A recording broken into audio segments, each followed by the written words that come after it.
Y yo le aprecio mucho a Alejandra Haas, presidenta de CONAPRED, que es el Consejo Nacional para Prevenir la Discriminación, que haya aceptado venir esta tarde. Me da mucho gusto verte, Alejandra. Igualmente, Joaquín, muchas gracias por la invitación. A ver, de entradita, lo que tengo aquí como dato, me dice que 1 de cada 5 personas ha sufrido discriminación.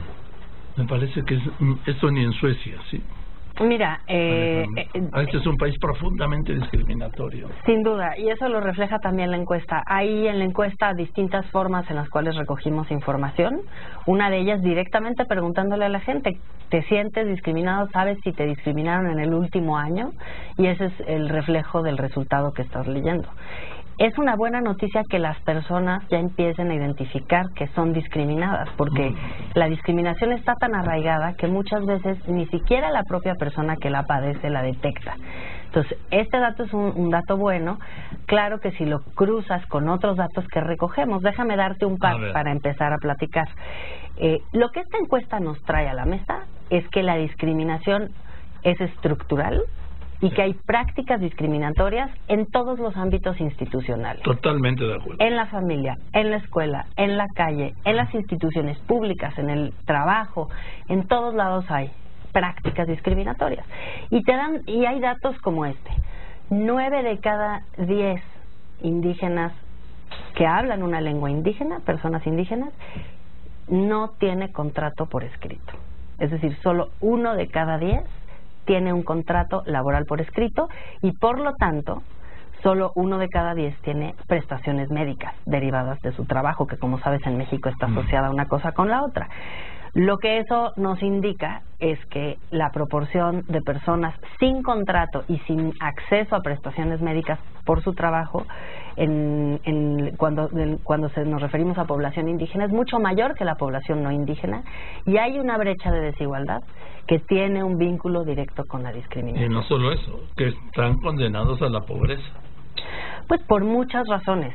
Primero, porque el día que no trabajan no comen. Ves los datos de educación y te das cuenta que la política educativa no ha sido una política de educación inclusiva que haya incluido ni a las niñas y niños con discapacidad ni a las niñas y niños indígenas, y sobre todo monolingües, ¿no? Pero es una falla de la política educativa, ¿no? Contrariamente a lo que el prejuicio dice, que las niñas y niños con discapacidad no pueden aprender, que las personas indígenas están en situación de pobreza porque no trabajan. En realidad lo que vemos en la encuesta es que las personas que no acceden a sus derechos, que pertenecen a estos grupos, enfrentan obstáculos discriminatorios por prácticas que están institucionalizadas. Pero por supuesto están institucionalizadas. Por ejemplo, lo que es en todas los usos y costumbres, vamos a hablar de Oaxaca y Chiapas y algo en Guerrero, pues las mujeres cuando nacen incluso dicen se malogró, porque lo que necesitan son brazos de hombre, y las mujeres no tienen los mismos derechos que los hombres en esos usos y costumbres. Entonces en Oaxaca no pueden tener cargos de elección popular, no pueden votar, no son iguales a los hombres. Digo, lo que quiero decir es que no tienen los mismos derechos que los hombres. Yo lo que te diría, Joaquín, es que, por ejemplo, las brechas de género se dan en todo el país. Sí, pero sí, por supuesto. Pero aquí ya es algo que es irreversible, ¿eh? Pues esperamos que lo contrario. Esta encuesta es un llamado de atención a las instituciones públicas, justamente porque recogemos prejuicios y estereotipos, estas ideas preconcebidas que tenemos todas y todos sobre quién es el otro, qué puede hacer el otro, es deseable rentarle o no un cuarto de tu casa a una persona que pertenece a un grupo o a otro. Eso está muy arraigado, pero también, por otro lado, la acción pública sí puede corregir, puede y debe corregir brechas de desigualdad. Sí, pero yo te digo una cosa, yo no veo ninguna institución pública, quitando el CONAPRED, que esté interesado en esto. La verdad, aquí entre tú y yo digo. Yo creo que tenemos deudas históricas con grupos grandes de población, y lo que más sorprende es que cuando sumamos los datos de mujeres, niñas y niños, personas jóvenes, una discriminación fuerte contra personas jóvenes, contra personas mayores, personas indígenas, personas con discapacidad, lo que nos damos cuenta, Joaquín, es que todo el país paga un precio por la discriminación, porque cuando discriminamos sacamos del desarrollo a grandes grupos de población y nos perdemos del talento y de las capacidades y del bienestar que deriva, número 1, de nuestra diversidad y número 2, de nuestro talento que se encuentra diseminado entre todos los grupos de población, simplemente por preferir personas por su tono de piel o por darle más privilegios a una persona por el lugar en el que vive, por no distribuir bien los recursos públicos, tener unas personas, por ejemplo, las personas indígenas, 72% afiliadas al Seguro Popular contra alrededor de 40% que es la media nacional. Y el problema con esa brecha es que ese 72% tiene acceso a una cobertura menor para enfermedades que los que están en el IMSS,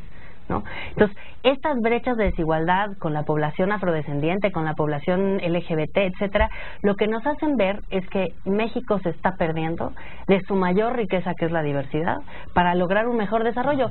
Sin esa amplia participación de la sociedad en la economía, en el desarrollo, en las oportunidades, nunca vamos a lograr crecer a más de lo que hemos crecido muy magramente en los últimos años. Sí, tienes toda la razón, pero puede más la discriminación que todas esas ventajas. Ha podido más. Yo espero que la información sirva. Creo que esta información que levantamos con el INEGI, con la CNDH, con el CONACYT, mira, simplemente que el INEGI adopte esta temática como una temática de interés. Esta encuesta se había levantado dos veces anteriores, pero no la había levantado el INEGI. Ahora la levanta el INEGI con una metodología que está muy bien. Y la verdad es que cada vez más podemos dar información certera sobre el fenómeno tan complejo que es. Sí, a ver, yo creo que está diagnosticado el problema.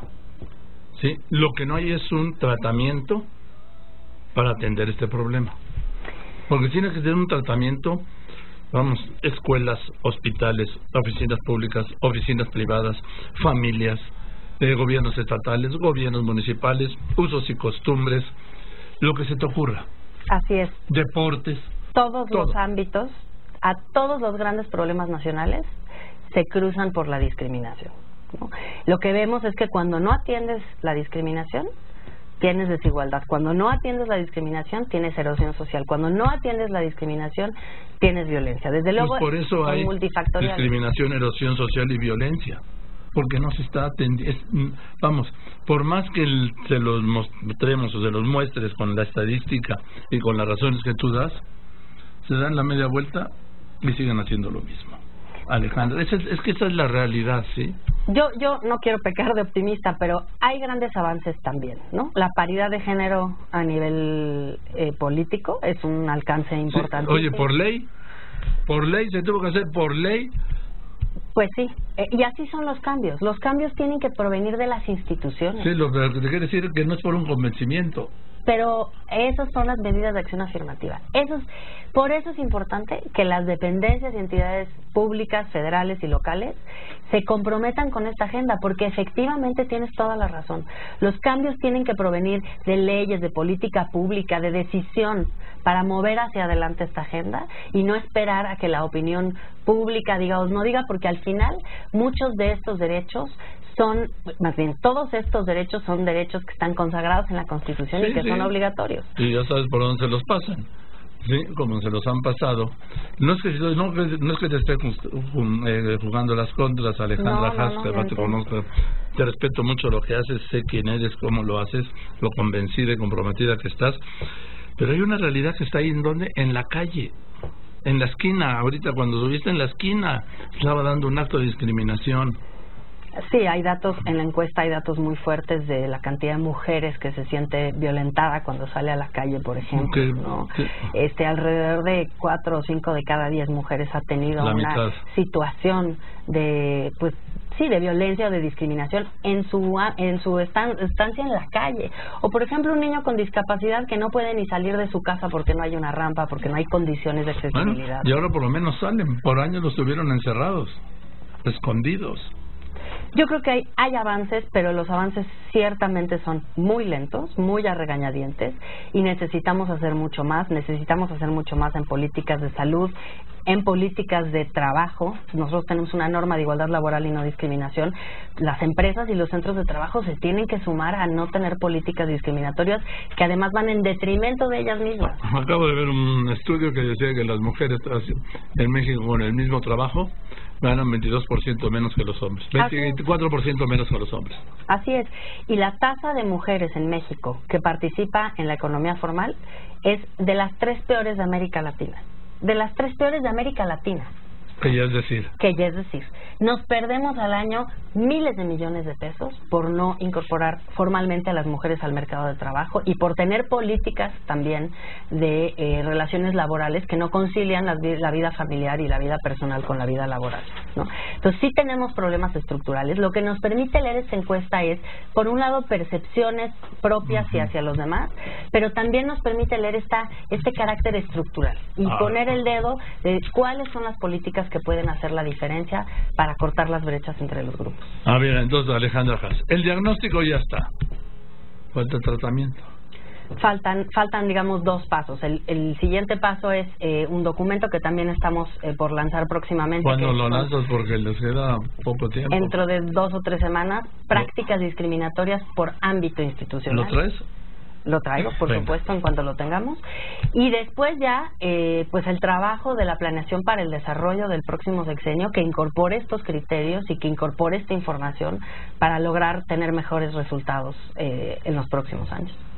Bien, pues gracias, Alejandra, me da mucho gusto verte, me encanta lo que haces. Muchas gracias, pero pues tengo que ser un escéptico documentado porque veo que es un deporte, es un ejercicio nacional la discriminación.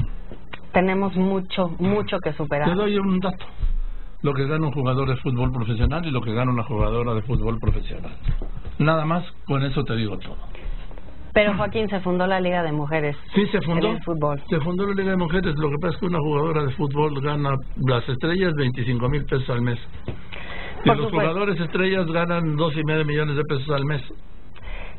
Si algo dice el ENADI 2017 es que en México no hay igualdad. Eso. Bien. Gracias, Alejandra. Muchas gracias, Joaquín. En 2 o 3 semanas traes el documento. Traemos el documento. Venga, muchas gracias. Muchísimas gracias, Joaquín. Alejandra Haas, presidenta de CONAPRED, que es el Consejo Nacional para Prevenir la Discriminación.